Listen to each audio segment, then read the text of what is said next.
Hi hello good morning. ఈరోజు topic వచ్చేసి polity ప్రవేశిక. Preamble అనే ఆంగ్ల పదం ప్రియాంబులే అనే లాటిన్ పదం నుంచి వచ్చింది. ప్రవేశిక భావన యుఎస్ఏ నుండి స్వీకరించాము. ప్రియాంబులే అనగా అర్థం ఇంట్రొడక్షన్. ప్రవేశికకి అదర్ నేమ్స్: పరిచయం, శీర్షిక, ముందు మాట, ప్రస్తావన, ఉపోద్ఘాతం, అవతారిక, ప్రాథమిక భాగం, రాజ్యాంగ మూలతత్వం, పవిత్రమైన భాగం, భూమిక.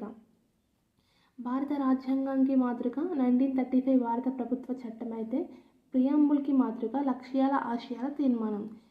నెహ్రూ లక్ష్యాల ఆశయాల తీర్మానాన్ని 1946 డిసెంబర్ 13న ప్రవేశపెట్టారు. 1947 జనవరి 20న ఆమోదం పొందింది. పీఠికకి ఆధారం రాజ్యాంగ ఉద్దేశాల తీర్మానం. పీఠిక యొక్క డ్రాఫ్ట్ రాసింది